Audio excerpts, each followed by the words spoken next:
Hold the Line podcast. I'm your host, Mike Alvarez, also known as Osmologist. On this week's podcast, we'll be covering Mass Effect 3, going over Commander Shepard's adventure from escaping Earth to Tuchanka, Rana, and Thessia, right up until the end. Mass Effect 3 is the conclusion of Shepard's story, bringing to an end the events that began to unfold 5 years ago in Mass Effect. Decisions we've made in the first two games come into play as we traverse the universe in hopes of uniting a galaxy through diplomacy, force, and everything in between in order to defeat the Reapers and take back Earth. On today's show, we'll discuss the story elements of the game as well as touch upon some of the gameplay aspects in Mass Effect 3. A full discussion of the ending and the controversy surrounding it will come next week. In the meantime, let's talk some Mass Effect. With me tonight are Amanda. Hello, everyone. Matthew. Hey, guys. And Sky. Hi. All right, guys. So we're going to go ahead and just jump right into, first of all, the HTL community news. Amanda, I guess we got a few things still going on with HTL, correct? Yes, we do. So not much has changed from last week with Operation Recognition or the Love Interest poster initiatives.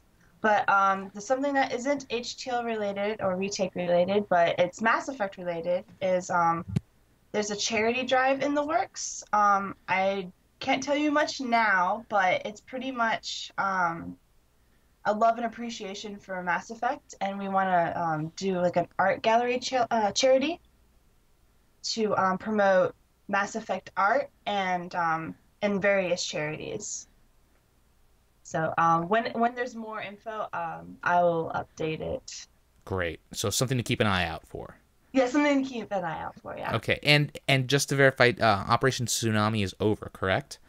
Yes, Operation Tsunami is over. I don't have any statistics on how well it's went. I haven't heard any news from BioWare yet, but I'm still looking out for it. Okay, all right. Just want to make sure. All right, and I'll be sure to go ahead and put links into the link feed at the end in the YouTube page, as well as in the forum for any of, or rather, all of these initiatives. All right, well, I guess we're going to go ahead and jump right into the discussion on Mass Effect 3. As I said in the intro, we're really just going to be covering the 99% of the game that was basically enjoyable throughout. I mean, I know there's little tidbits here and there that may have seemed a little off, but for the most part, I mean, Mass Effect 3, at least in my opinion, was quite enjoyable. So we're going to start off right at the very beginning here. And the intro of the story starts off with Shepard, not quite necessarily, or we're not quite sure if he's already had his trial or if he's awaiting trial, but he's on Earth and the Reapers strike. The intro kind of had some. I mean, it's your standard game intro where we have the tutorial bit and so on, but we also have introduction to certain story elements. One of them is we get introduced to a certain little kid. Does anyone want to talk about this kid? I can start. I actually there was a lot of hate about the kid. I remember fairly early on from when the demo was actually leaked, and how my Shepard wouldn't have his heartstrings pulled by a little kid, but I kind of liked it. I really liked it, mostly because I played a Paragon Shepherd, so of course my Paragon Shepherd would have had her heartstrings tugged. But I also think that they really did need something that to Shepard really personified everything that he or she was leaving behind, and that they really couldn't do it through really any other way other than to have one kind of character or face that represented it. Right. Yeah. I know certainly when I played the demo that came out, about a month or so before the game came out. I mean, the kid was kind of a big selling point for that demo, kind of like supposed to set the tone of the game, where you meet this kid, doesn't necessarily want to be rescued, and then the kid dies. We later find out, of course, when you play the game, that there's more to it, and the kid kind of haunts you, and then of course it leads into the ending itself. Myself, I mean, I know the the kids, at least that intro portion, just was kind of touching and whatnot. I think by the third dream sequence, I was kind of like, all right, what's going on here? But for the most part, I think it was effectively used, at least at the beginning, to kind of like really set the tone for things. Yeah, I agree, because when I played the demo, like after I finished it, I was thinking, well, what is this kid going to represent later on in the game? And I think it was really well done. Like I was like, even like up into the third dream sequence, I'm like, what significance does this kid have? Right. Yeah, exactly. Yeah, exactly. And even into that first dream sequence where you can tell it's definitely gonna play some sort of role in what's going on in Shepard's head, which is kind of interesting because I think this is also the first time we really kind of, even though we play as Shepard, how Shepard kind of plays out is shown more on like within the dialogue and so on.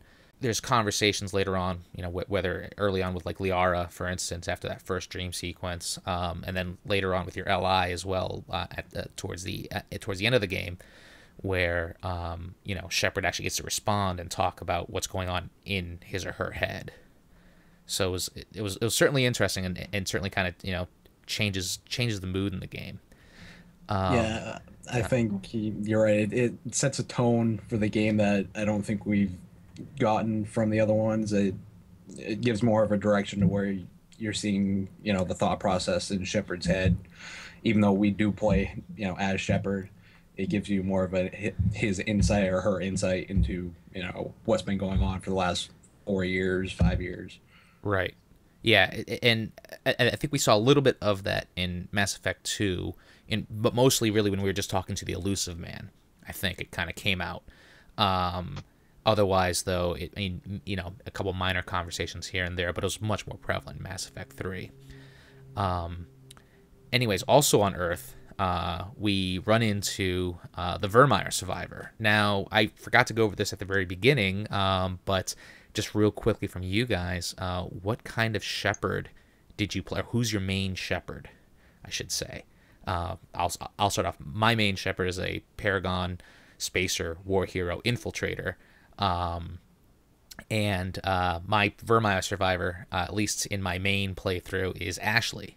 So I got to run into Ashley at the very beginning. How about you guys? Mass Effect 2, when I imported, I ended up doing Soul Survivor, Renegade, and I did a Vanguard. And who was your Virmire survivor?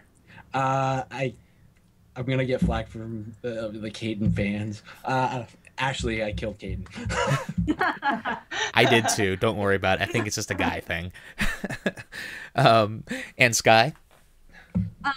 My main Shepard that I took through all 3 games, pretty much untouched, is Skylar Shepard. And she's a spacer because, like, I don't know, I kind of identified with that background the most because I was a sheltered child growing up. Not like the other 2 awful backgrounds that you could have chosen. And also a war hero, because who doesn't like a war hero? And then I wanted the extra Paragon boost points. That's my rationale behind that combination. Also an infiltrator, just like you, Mike. Nice. Because when I started Mass Effect, I was not a gamer at all, and I was not familiar with shooters at all. I wanted to kill them from far away before they even got remotely close. So that's, and I also played Mass Effect 2 before I played Mass Effect 1, so having the cloak ability was great. As far as I'm a newbie, I'm just gonna cloak and run away from you because you got too close.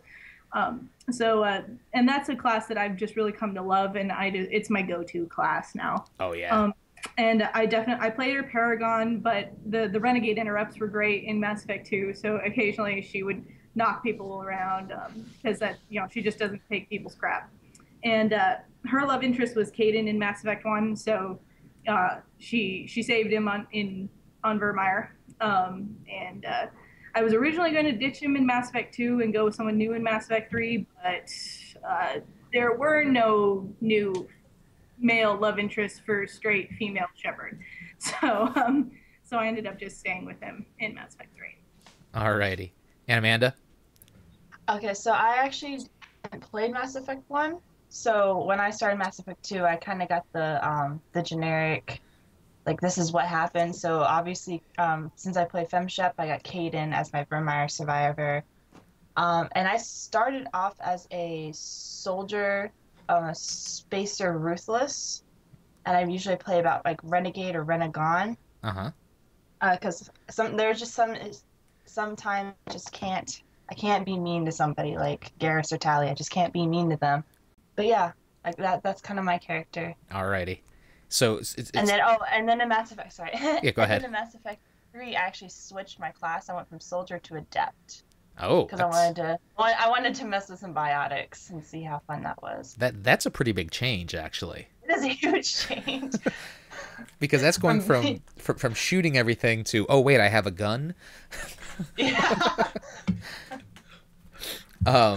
That's also like a pretty brave move. I mean, we'll take a little break here and discuss some of the class stuff here real quick. Just to carry through in Mass Effect 3, all the classes carry over.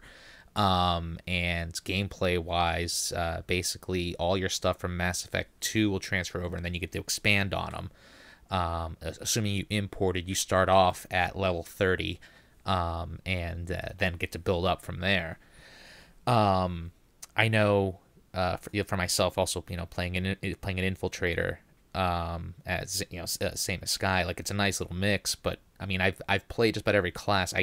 I've only played an adept in Mass Effect 2, and that class was so hard to play because it was just like I never felt like I had anything to fall back on. I never played the adept in any of the games because I don't use the power. I like to snipe. I really like guns, and I like using my tech powers, but I only relied on my squad mates for biotic powers ever. And right. I played a Vanguard in Mass Effect. I played a Vanguard as like my secondary ship, and I never used her powers enough to really say that I played a Vanguard. Oh, no, yeah. I was gonna say the only thing that I liked about the Vanguard was the war crap, can't remember the ability. Charge. The charge ability where I always use a shotgun, so it just made sense for my character to charge at him and use a shotgun at point blank range. Right. Yeah. Are you talking about the Nova ability for Vanguard's Mass Effect 3?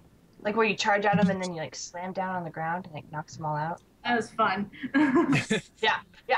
My second ship in was a Vanguard, and I loved the Nova.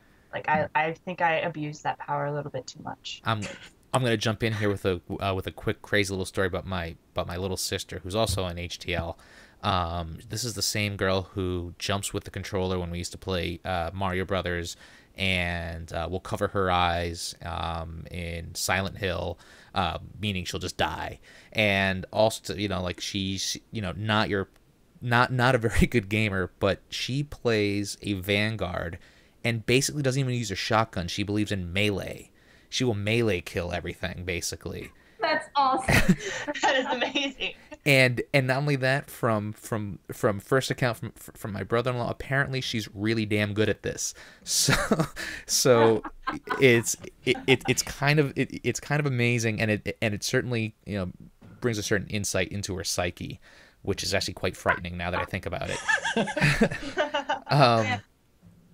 Yeah, I'm sure we could have a whole discussion on what your class tells about you personally, but let's move right along. So back to the Vermeer Survivor. Obviously, depending on your events in Mass Effect 1, that's your Vermeer Survivor comes back in Mass Effect 2, and they've got a lot of questions for Shepard in Mass Effect 2.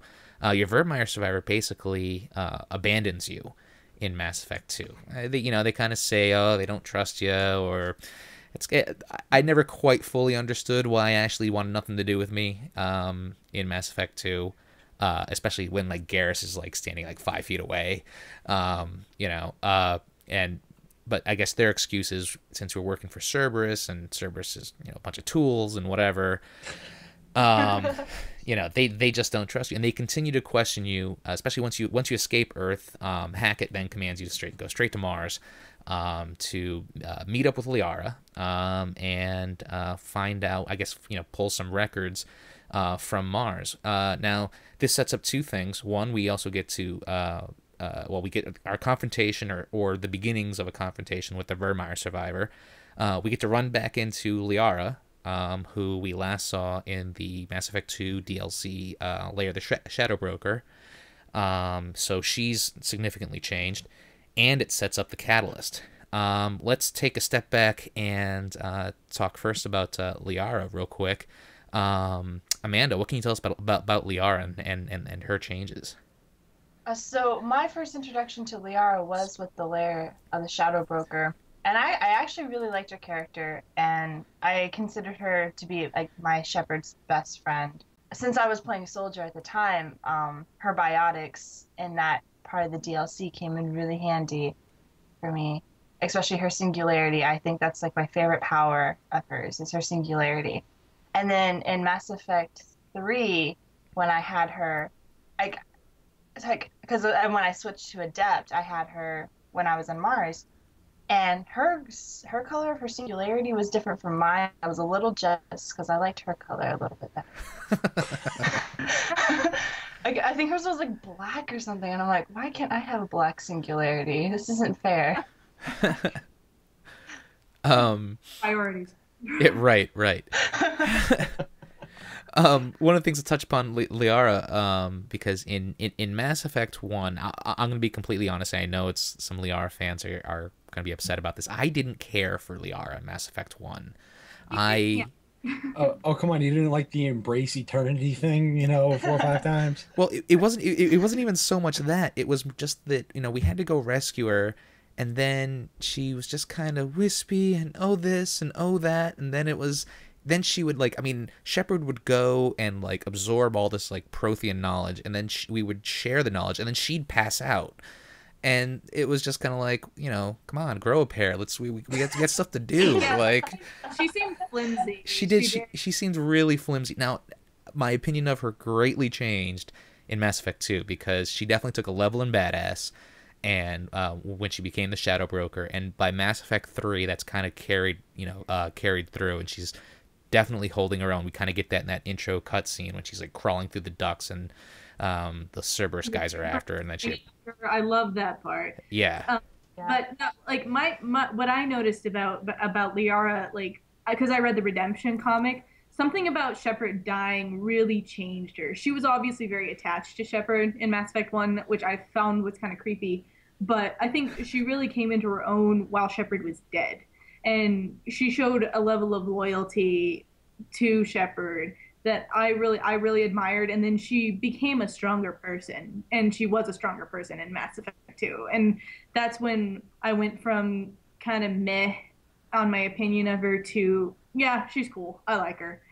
That was my thought process on the I was gonna say, having played from ME1 to 3, seeing that character progression of that. I'm gonna say more of an annoying character for me in the first game, to the first time you open the door when you're on Ilium and she's talking about threatening sending Asari commandos to somebody. It's like, okay, you just went up in my book, Exactly. Or, it's actually when I was saying that my impression of her changed Mass Effect in Mass Effect 2. It really, for me, it wasn't until Lair the Shadow Broker, because when I ran into her on Ilium, I kind of started getting, especially because I started getting the same kind of Horizon vibe from Ashley. I'm like, oh come on, you too? Really? You can't help me out? I mean, literally, we just stopped the Reaper just 2 years ago. Come back, But I mean, obviously, once Lair the Shadow Broker came out, it really kind of explained why she couldn't, and we definitely got to see an awesome side of Liara. So obviously, when we get to this point in the game, it's awesome to have her back. One thing to touch upon is that we also early on get access to James Vega, who I don't want to go too much into him right now. We'll touch him a little bit in a little bit, but he what always struck me as kind of funny is that we talked to him at the very, very beginning. He's got a few lines, and then we get to Mars. He helps us out in 1 or 2 gunfights, and then he's gone again. He comes back at the end of Mars in a big way, but I thought it was kind of funny that we get there, and all of a sudden it's and go back to the ship, James. Really? Well, he kind of seemed like the newbie lieutenant, you newbie lieutenant, me and the Vermeer survivor got this handled. Right. But what I found really odd, but I mean, I love James Vega. Freddie Prinze Jr. really brought him to life. But the thing with Vega is that at the very beginning of the game, you get this sense that Vega and Shepard are very familiar, and you're like, wait, I don't know you, bro. Like, Yeah. Where are you coming from? And that was probably one of the most jarring things about the beginning of the game to me. Even though I like Vega, I genuinely like him. I don't understand all the hate, but that was kind of jarring. Yeah, that's more or less what I wanted to get at, was that, I mean, there's definitely, you get this feeling that Shepard and Vega know each other, but we're not really shown or told why. I don't know if it's in the comic books or what exactly. I mean, I know there's supposed to be some background story for him coming out. I think some like animated movie, some Mass Effect animated movie that's supposed to be coming out. That's supposed to cover like what James was doing during the events of like Mass Effect 2. And I mean, it's certainly interesting. At the same time, it's just like, well, you know, who are you? You know, and why do you keep following me around? You know? Exactly. Yeah, I think that was a lot of the... me on my ship. Yeah. I was gonna say, I think that's a lot of the reason that I enjoyed punching him in the face. Oh yeah. So moving on this Mars mission, one of the other big thing that actually, geez, there's two more big things that get tossed our way. One is the data, which leads us to the catalyst. Now, without going too much into the fact that it's basically a MacGuffin, the catalyst is a part of the Crucible. The part that's supposed to make it work, supposedly. Yeah. Right. And that, you know, the Crucible is what we find the plans for on Mars. It's this super weapon. Yeah, absolutely. Forgive me for jumping around on that. I have it in my notes as catalyst. It's Crucible. You're absolutely right. Yes, and the catalyst is the part, and the Crucible has supposedly been worked on by all previous cycles to try and defeat the Reapers as like a last-minute, last-ditch, desperate attempt to defeat them, but they have never been able to get it to work, and there's this mysterious part or thing or whatever that's supposed to be added to it called the catalyst, and that's supposed to actually make it work. And that's kind of what we're like, well, what is the catalyst? Well, you know, that's kind of what you're going through the entire game kind of trying to do, even though you really forget about it until like Thessia. Right. Right. Anyway, I'm getting a little bit ahead of myself there. I'm also, the Crucible is probably the biggest pet peeve for me, because when I went into Mass Effect 3, or when there was all that hype last summer about it, at E3, at Comic-Con, at Gamescom, I followed all that news, and I think the number one thing that I did not want, as far as how to defeat the Reapers, was a super weapon or a super virus, like a la Independence Day. Right.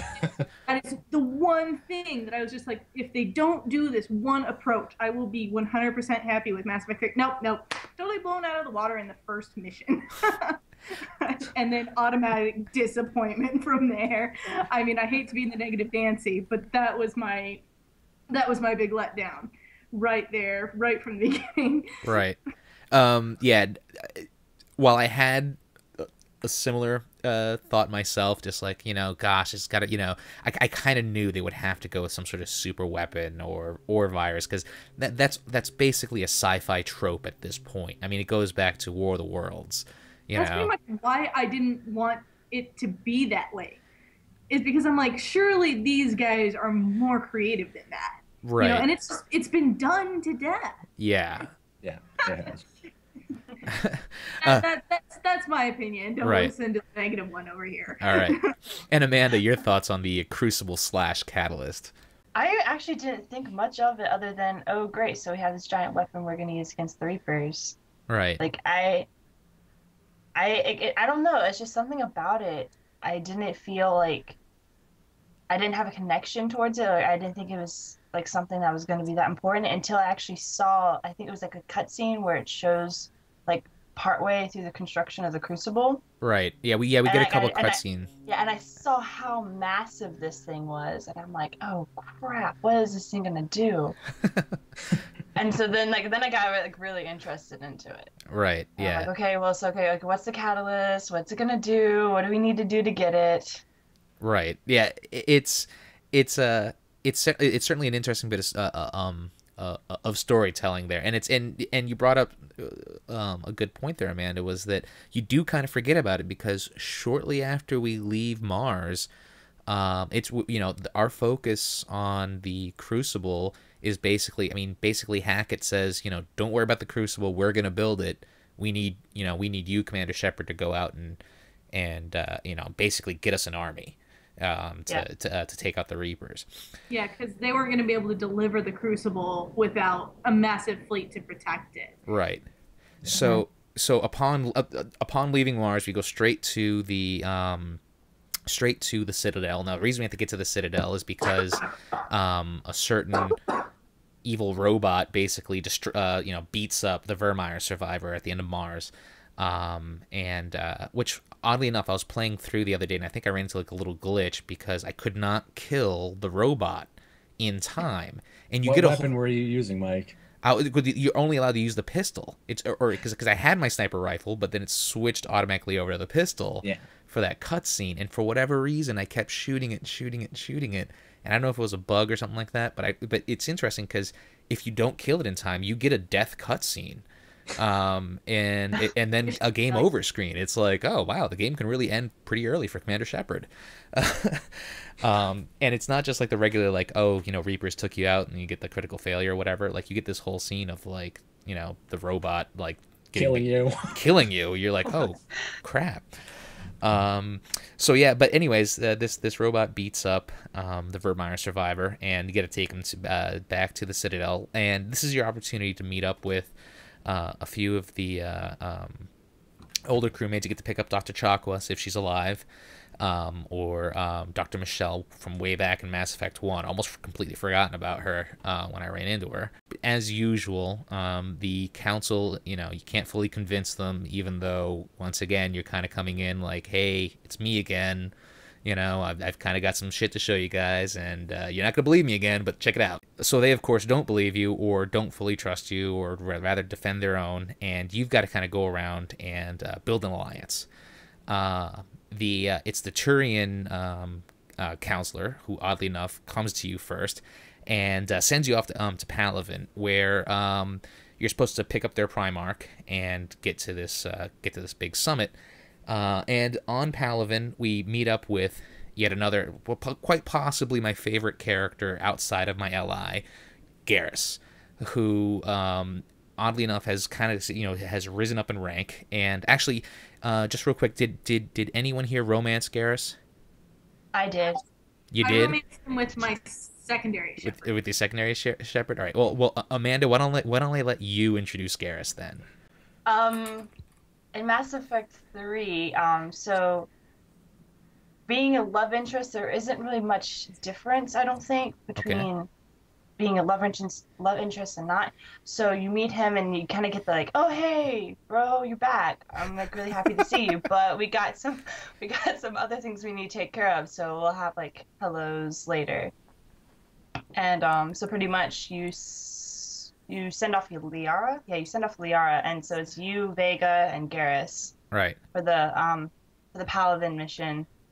And I was really happy. I'm like, yay, I get Garrus and this overload, and that comes in handy a lot for me. Yeah, especially when I was playing Adept. I know for myself, as soon as Garrus came out of the party, it was basically, well, I've only got one slot left for the party, you know, yeah. because ever since Mass Effect 1, it's like once Garrus was around, it was kind of like, well, I've kind of got room for one more, you know. Yeah, I was thinking they were gonna send Vega off again, so I was really surprised when they sent Liara off. I was too, although and this time I liked it though, because Liara was just like, I'm gonna let you two catch up, you know, which is kind of touching at the same time. Kind of like, you know, this is a war, like this is a battlefield, so like there's not. It was a slight little disconnect there, but I thought it was nice of her to, you know, back me up and let me hang out with my old bro again. And actually, a nice part, this is where we kind of get to know more about Vega, because he at least starts asking questions and interacting with Garrus. Now, did any of you have a playthrough where Garrus was dead? No. Well, yes, I know. That's basically playing Mass Effect wrong if Garrus is dead. I understand that. I was just curious if those... Mass Effect 1 and never... That's blasphemy. That's just No, no. Yeah. Well, I'm just making sure. Mike, you're getting the Garrus fan girls riled up. I'm sure. Well, Bro, he's like a kitten. I love him. he's well. The only reason I ask is because the game really kind of starts to diverge from here on out. Like really depending on what choices you've made earlier throughout the series. Because I mean, if it's quite possible that Garrus could be dead, and you don't get a replacement character for Garrus. Now, I found that mistake, and I think you just get to take Liara and James with you throughout, and then I think they mention or talk about Garrus, I'm sure, if he was ever part of your party. Which, once again, if he was never part of your party, you're playing it wrong. So, moving on, after we pick up Garrus, and we end up rescuing basically like the 5th or 6th person in line to become the Primarch, Primarch Victus. He begins to inform us that in order for there to be any sort of real union or any sort of Turian support, rather, you're gonna have to bring in the Krogan. So we get to meet up with yet another Mass Effect 1 character, Rex, if he's alive, or I believe it's Reeve. If he's not alive. Yeah, once again, in my opinion, if Rex isn't alive, you're playing the game wrong, but that's just me. Oops. Sorry. Now did any of you have Rex dead? Yep. I did. Oh, really? Now is this because you started without playing Mass Effect 1? Yes, it automatically makes Rex dead if you start off from Mass Effect 2. Gotcha. And Matthew, you're just playing it wrong. No, I had Ashley shoot him on. Now, did you have Ashley? ME1. Now, did you have Ashley shoot him on purpose, or? Yes. Oh, really? I just didn't. There was something about Rex I just didn't care. I don't know what it was, but I just didn't care for him personally. Wow, Matthew, you're dead to me. I'm sorry. I'm sorry. That's just. I know that'll get some of the Krogan fans mad, but no. I know, at least for myself, I mean, in Mass Effect 1, Liara, Ashley, and Caden were never in my party. Like, never. I think I did Novaria the first time I played Mass Effect 1 without Liara. Even though Garrus kept saying, Liara should really be here. And I'm like, yeah, whatever. I always played that with Liara. I always did, just because I was always just like, I want to see what happens. That's right. What I did. Well, I ended up doing Novaria with Liara eventually, and I was like, oh yeah, wow, she really does add a lot to the story. But I just, once again, I didn't necessarily care for her then in Mass Effect 1. But it was basically, I was always switching between Garrus, Tali, and Rex. So in Mass Effect 1, to me, they were like the biggest characters. So seeing Rex again in Mass Effect, both in Mass Effect 2 and then Mass Effect 3, especially seeing, because he's one of the characters that kind of grows quite a bit, because he goes from being a mercenary to the leader of the leader of a Krogan clan trying to unite all the people, to in Mass Effect 3 being the leader of the Krogan race, essentially. Now, if you had Reeve, someone fill me in, because I have absolutely no idea what it's like having Reeve. Reeve, he wants payback for pretty much everything. So Rex is more of the diplomatic type as far as, trusting people and other species. Reeve is, I'm going to make the Solarians pay, I'm going to make the Turians pay, and blah, blah, blah, after all this is over. That's basically what Reeve boils down to. Yeah. Reeve is kind of power hungry, especially in Effect 3. I noticed. Yeah, I mean, I know you get a little bit of that in Mass Effect 2, even if Rex is alive, that Reeve, certainly challenges Rex at every turn that he can. And still a little bit in Mass Effect 3 as well. But anyways, in getting Rex or Reeve, you basically, they inform you that now there's been some incursion on their planet of Reaper forces. So you've got to go help them out with that, as well as a very big demand of curing the genophage. That's their price for entering the Reaper War. Now, in order to do that, we have to go rescue a group of Krogan females who apparently turn out to be fertile. And once again, assuming you didn't play Mass Effect 2 wrong, you find out that the person who's been giving them this information is Morden. We get to go to Sirkesh and rescue both Morden and the single remaining fertile Krogan female from Cerberus forces who are attacking them there. Does anyone want to kind of touch on this real quick? The Sirkesh mission, or the Sirkesh mission. Yeah. That's the one that was in the demo as well. Yes. Partially, at least. Right. That was in the demo. And we'd seen the Sirkesh level through, for like the year leading up to Mass Effect 3. That was one of the first things that they showed us. But it was also very central to a plot point in Mass Effect 2, which was Morden's loyalty mission, because these Krogan females came from Malin, his student's program on Tuchanka that you had to shut down. And when you get there, there's supposed to be several. And if you have Rex in your party, it's kind of actually hilarious because they won't let him set foot on the planet, and he does anyway. And there's a little bit of comedy there. Yeah. I don't know how it goes with Reeve, because both in my Paragon and Renegade playthroughs, I had Rex, because I'm a softie, I can't kill him. Yeah. Well, you're playing it right, is the way I put it. And so, but you discover that there was supposed to be like a handful of them, but only one made it, and so that kind of puts the pressure on Commander Shepard to make sure that the Cerberus doesn't kill her or get her into their hands. And you're still not not quite, because Cerberus was on Mars, and you had this altercation with the Elusive Man. You're still not quite sure what Cerberus is up to. You know that Cerberus, is also moving against the Reapers, but at the same time they're moving against you. So you're just like, dude, what are you guys doing? And this is another one of those, dude, what are you guys doing? Well, the Elusive Man, if I just interject here real quick, because on Mars, I missed this, but on Mars, the Elusive Man actually states pretty clearly what they're doing. They want to find a way to control the Reapers. He says it right there at the very beginning of the Mars. I just replayed it yesterday, so... He does specify that, but at the same time, you're thinking, well, why? What are you guys doing? Why? You're working, you're working against the Reapers, but you're also working against us. Like, why? What are you guys doing? This is silly. And, and then you're wondering, well, why are they wanting to subvert this possible, genophage cure? And even at the end of the mission, Shepard goes up to a Cerberus soldier who is dying and is like, what do you guys want? Why are you here? And then he gurgles and dies without ever answering Shepard. So, there's definitely we're not quite sure what Cerberus's role in all of this is yet. Right. Right. So just to keep things moving forward, we grab Malin, we grab Eve, which is a great little name for, like the lone, fertile Krogan female.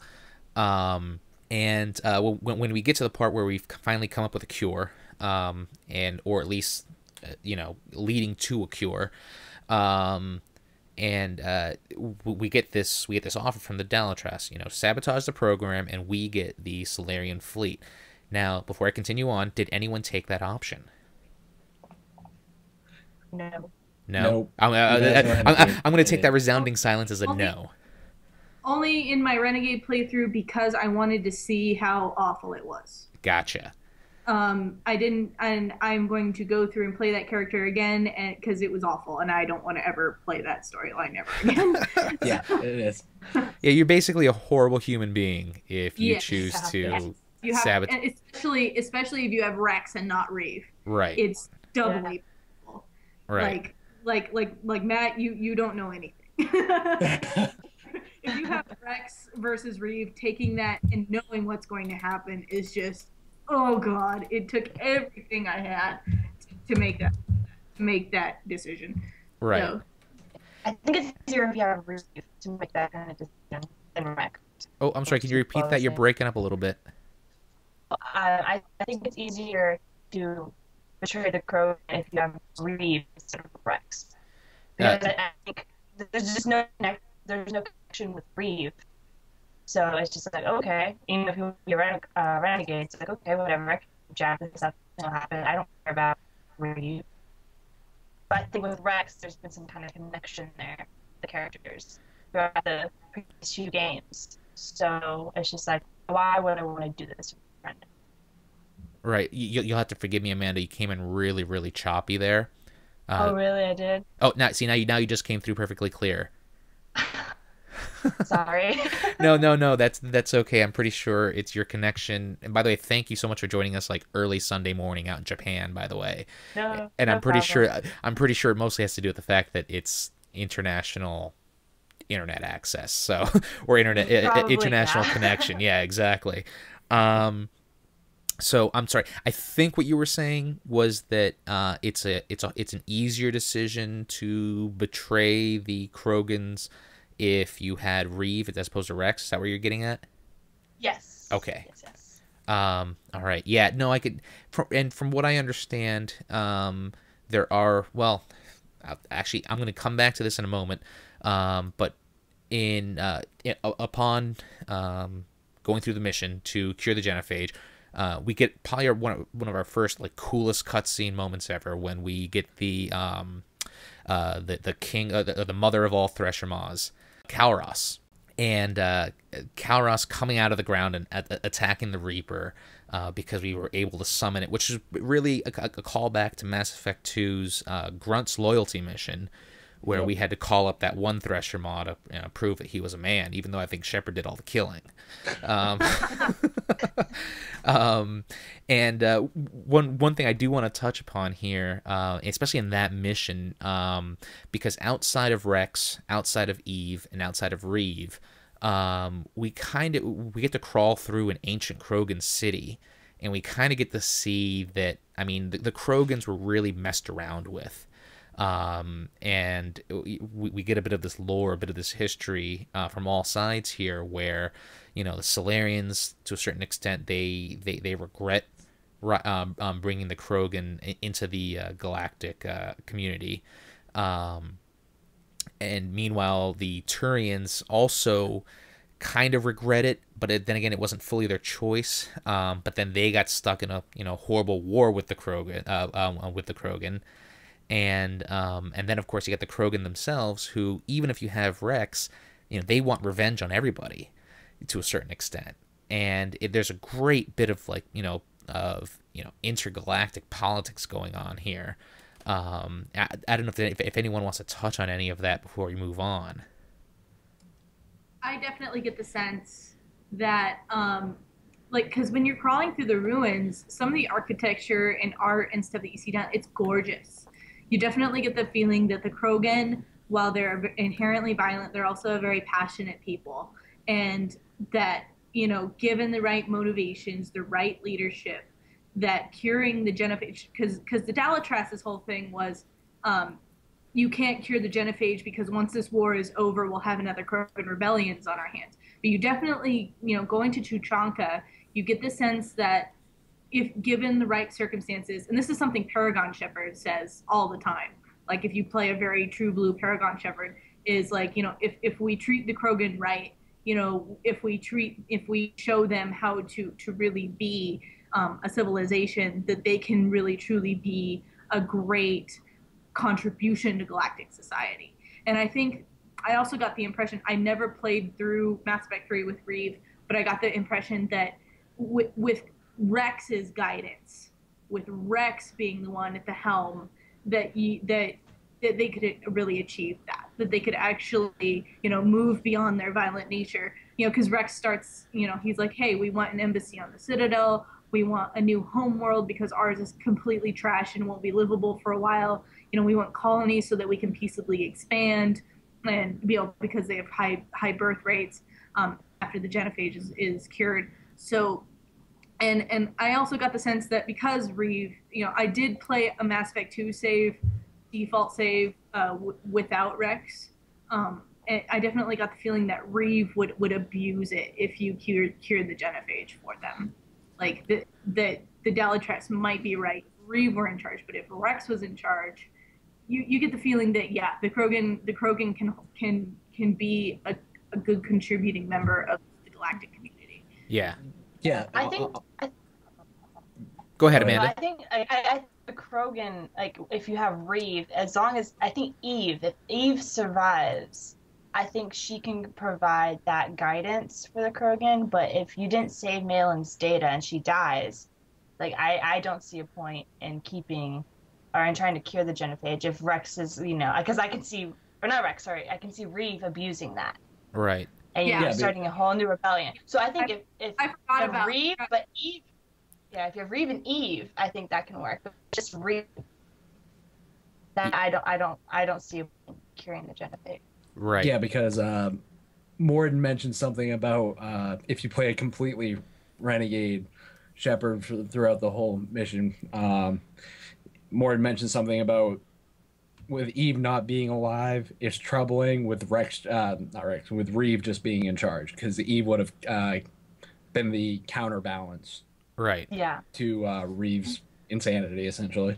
Yeah, I never got that quip from him because I didn't have Reeve. So, and Eve died in my Renegade playthrough. So, so that was that, and it was tough because Eve died. Rex was alive, and I sabotaged the genophage. I feel like no. Now this brings me to the actual end of Tuchanka, when we actually get our moment where the genophage cure is released, and assuming you have Morden alive, he gets to go out with possibly one of the better scenes, and one of the scenes that pretty much choked me up. I didn't I didn't completely break down, but it definitely choked me up, and that is Morden's death. Now there's actually several ways that he could die.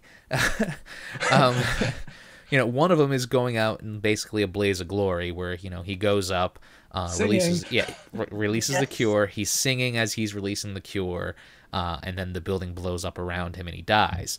The other way is if you're a rat bastard and you shoot him in the back. I do in my Renegade playthrough. Now it's also, however, my understanding that Morden can actually live. Yes, he can. Yes, if Reeve is alive. If Reeve is alive?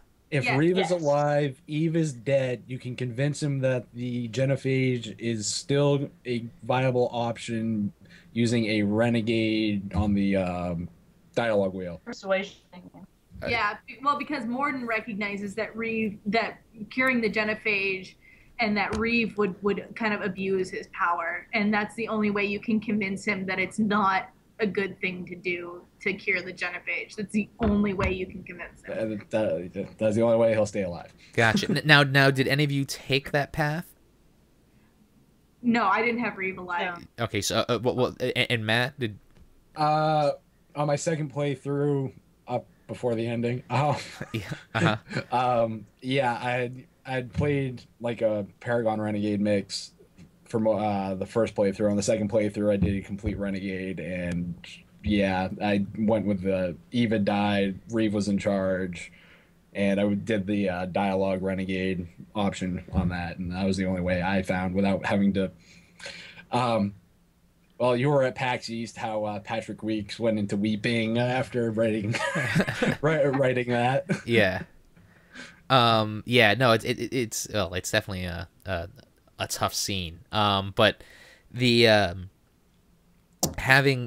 was just curious how many other changes it makes having Morden alive to the game. Because I know for myself, unfortunately, he dies, and it's kind of more of a bummer than anything else. If you're talking as far as your EMS or anything, it really doesn't, because what ends up happening is the Solarians, if you the guy from the first game, the hold the line, Major Kirahe. Yeah. He ends up, he's on Sirkesh anyway. So if you end up talking to him, they end up throwing Solarian support through backdoor channels anyway. Right. You get that if you're you get that even if you get STG support from him, even if you go against the Dalatras. You get that no matter what. But I'm assuming only if he's alive. Because he can die in Mass Effect 1. Yes. Yeah. So that's really the only thing I noticed for a major. I mean, that and Morden is an asset to the Crucible. That's the only other, because he's like, oh, I have to disappear. make it look like I'm dead or whatever. Oh, really? Yeah. Okay. See, if you are able to choose the option to keep him alive. Okay. Gotcha. It doesn't seem like it's worth it. I mean, I love Morden, but it seems like it's more worth it to get the Krogan support and just have him go out the way he was kind of supposed to go out. I don't know. To have that heroic kind of death. Yeah, he really does have so much more gratifying. Yeah, it is. I won't lie. It's definitely way better than shooting him in the back of the head. Right. Yeah, I wasn't a fan of that. I wasn't either. But if I wanted to do my true Renegade playthrough, I had to do it. And I know. Now I see why Patrick Weeks wanted to weep every time he mentioned that at PAX. Right. That character. Yeah. It's definitely that whole series of events leading up, through. I mean, I know we're kind of just glancing on it, really, because there's so much story that takes place, so many little bits you get from Rex, and some really great dialogue you get with Eve. Some of the stuff you get with Eve and Morden on the Normandy are really fantastic. And just having Morden again on the Normandy to begin with is great, because you get a few bits of character interaction between him and some of the other crew as well. But it's certainly one of my favorite parts of the game. But we got to move on because we got a lot of game to cover. So after we deal with the genophage, we move on to we have to get back to the Citadel. And it turns out when we get back to the Citadel, it's under attack. Under attack by Cerberus. And we come across a certain a new bad guy by the name of Kai Lang. Now, I only knew of Kai Lang personally. I didn't know him personally. I really knew of him kind of tangentially. Like, I knew that he was a character from one of the books, and I think as well as one of the comic book series. But I really had no idea who he was. But basically, he's this like super assassin that works for Cerberus. Now, does anyone here know more about Kai Lang? I read all the books. Okay, in that case, why don't you go ahead and tell me about Kai Lang? Kai Lang, he's an assassin. He shows up in the third book as well as the contested fourth book, Deception. So he shows up in Retribution. That's when you first see him. He's very cold and calculating, and just kind of systematically hunts Anderson and Kaylee Sanders. And like, he keeps coming after Anderson shoots out his knees. This is how ruthless this guy is. He's actually really scary in Retribution, in my opinion. In Deception, he turns into the Toothbrush Ninja. Serial jokes abound. If you haven't read Deception, don't. I'll just tell you. I'll just tell you where it just comes from, because I had a hard time taking Kai Lang seriously after I read Deception, because apparently, he's got like a sniper post set up in Afterlife. I think it is. I haven't read the book in like months because it's not worth reading again. But he needs to go to the bathroom, but he can't move from his post, so he goes and pees in a vase. And then he's setting up bugs later in Anderson's apartment or whatever, and he gets cheap thrills from eating Anderson's cereal. Okay. I wish I was making this crap up. Okay. And he kills one of the characters with a toothbrush. So that's where the memes like the serial killer and the toothbrush ninja come from. Okay. Yeah. So he's supposed to be the elusive man's right-hand guy. And he was introduced in Mass Effect 3 to be a true foil to Commander Shepard. Like, I think in early drafts of the script, he actually really owns Shepard. Like, Shepard is critically injured to the point of almost dying. By Kai Lang, I believe, in early versions of the script that were leaked.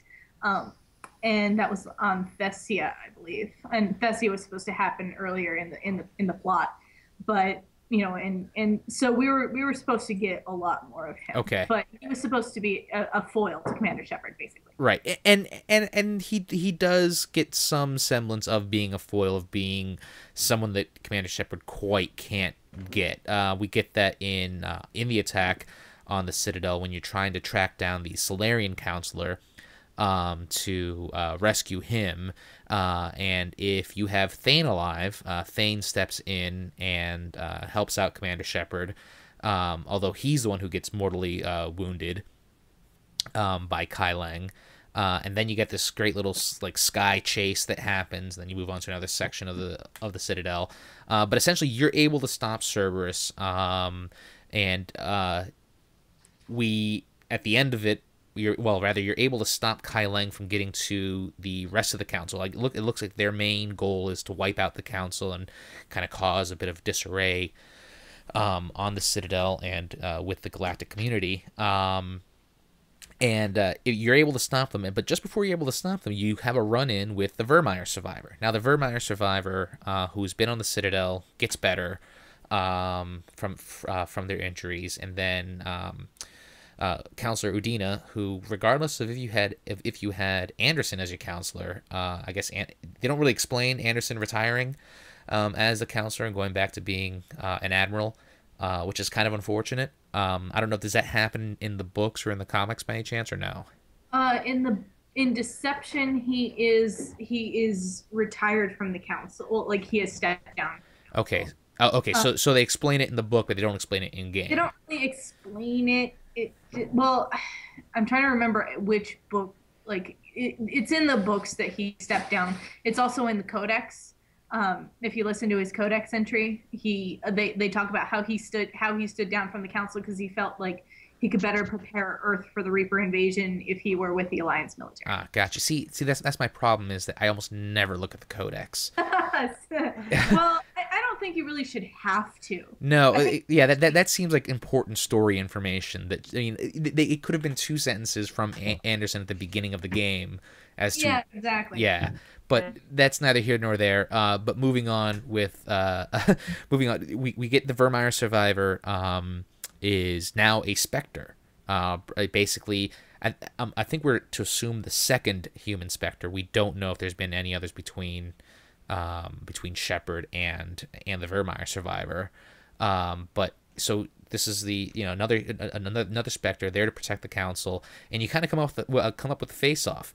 I almost shot Ashley because I really didn't care for Ashley in the long run. But at the same time, especially in my first playthrough, I was just like, well, no, I'm going to go ahead and take these interrupts and keep her alive. But I could definitely see where it was going because there's a bit of tension building up there. Did any of you take the opportunity to shoot your Vermeer survivor? No. I'm just curious because I know some of you did a Renegade playthrough. I didn't know, He was my love interest. Ah, right. Okay. Actually, I not my primary Shepherd. Now that I think about it, my Renegade Shepherd did shoot him because she actually, and it's kind of funny because she romanced him in Mass Effect 1, and then she romanced Garrus, and then they had this whole like, oh well, I'm with Garrus thing in Mass Effect 3, and then I just ended up shooting him because I would just feel bad about having him on the Normandy. Well, I don't know why. I just thought, well, I'm already an a-hole because I'm going to have to kill Rex. Right. So I might as well. But I think next time I go through, I'm just going to say, no, you can't be on the Normandy. Because that was hard. I've seen the videos of it, and if I'm not mistaken, Garrus will shoot Ashley or Caden.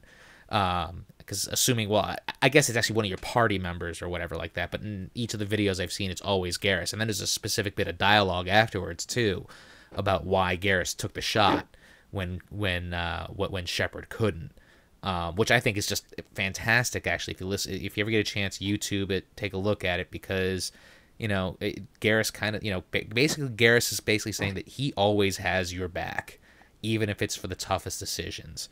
Which goes, kind of in counterpoint to the Vermeer survivor, who is pretty quick to abandon you in Mass Effect 2.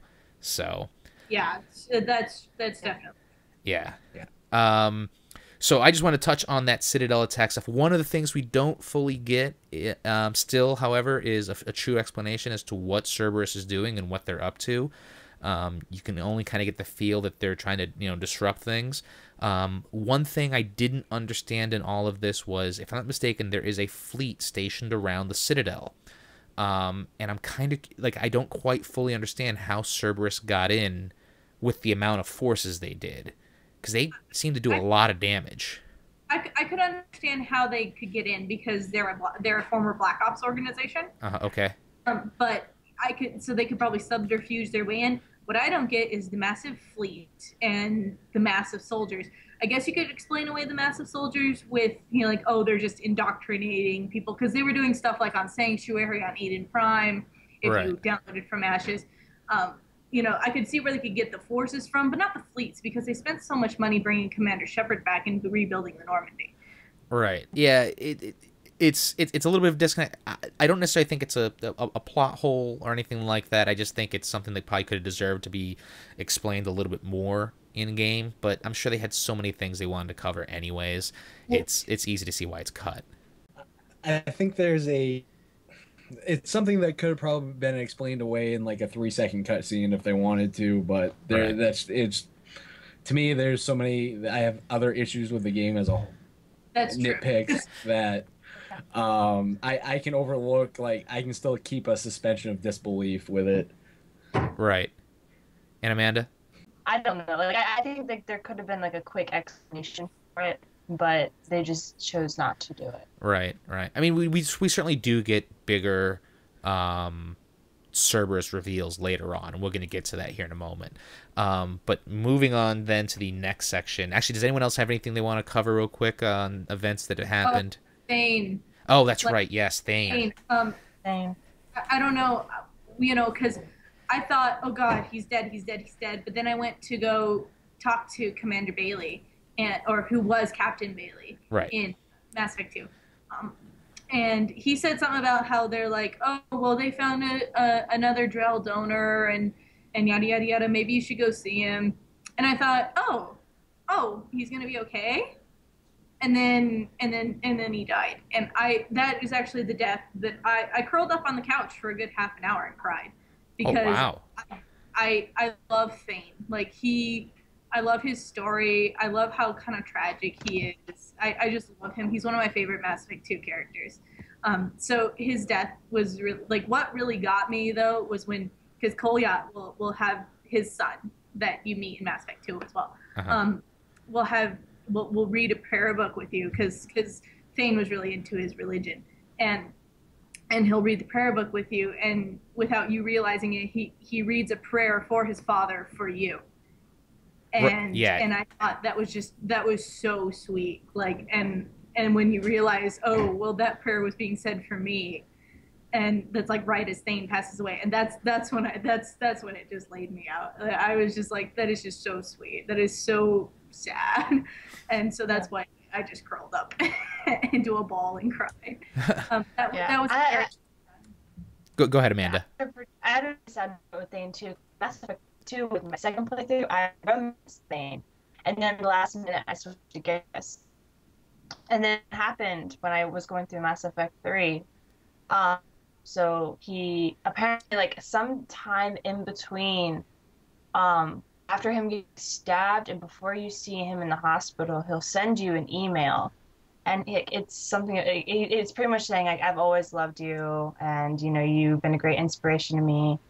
And, like, when I read that on my terminal after Thane died, I just burst into tears. I'm like, I am a horrible person for dumping him like that. Oh. Like, I was, like, probably, like, one of the times I regretted romancing Garrus was dumping Thane for Garrus. It really hurt. So wait, now so you dumped him in Mass Effect 2? Yeah. For Garrus. Mass Effect 2. For Garrus, yes. And then when you imported over and continued on with Garrus, you get this love letter from him? Yeah, I don't. Wow. Like, it may even happen if you just do like a pure romance with Thane. I'm not sure, but I got a letter from Thane after he died. Wow. And pretty much telling me that he loved me, and I'm like, I am a horrible, horrible person. Wow. I got to the point in Mass Effect 2 where, like, he called me Seehaw, but I didn't go any further with it. I didn't go any further with it though. Like he's one of those, someday I'll tell you what it means, and one of those. I just never went back. And so, but it kind of seems like he had that infatuation, but then he gets over it. That's what it seems like from that angle. But I didn't play. I have a Thane romancing shepherd, but I just haven't had the wherewithal to put her through Mass Effect 3. So I wouldn't know. See, my connection with Thane is a little bit weaker. I always played a male shepherd, so I never had the romance thing with him. I talked to him all the time. He definitely had a very interesting story, and especially playing an infiltrator, I always looked at Thane as kind of being Shepard's peer, as opposed to now, Garrus kind of has that same kind of thing. Although Garrus I look at as like Garrus and Shepard are comrades, best friends. Thane is more of like an equal peer almost. Maybe not. Maybe Thane couldn't gather the galaxy and whatever. But I mean, when it came to skill and so on, and there was a certain level of respect. That's the way I looked at Thane. And I was certainly moved by his death. And I thought that prayer thing was an excellent scene and so on. But I mean, for me, it didn't emotionally impact me much more than that. Besides being bummed, because I really liked in Mass Effect 2 gameplay with Thane, because he had throw, and if you're fighting collectors and they're on those like little ledges and you can just throw them off the ledges before they even get to you, that's great. Thane and Samara. Yes. I would always do the collectorship with them, because it was like playing on easy. So and that was great, and I really missed that in Mass Effect 3, because you really only get, if you don't have Kaidan, you only basically get one biotic unless you buy the DLC for Javik. But we'll get to Javik in a moment. So that's basically it for the Citadel, and essentially also what ends, kind of, I guess not ends, but comes to the midway point in the game. From here on out in the game, there's basically 2 or 3 other large sections that happen, besides the side quests and stuff.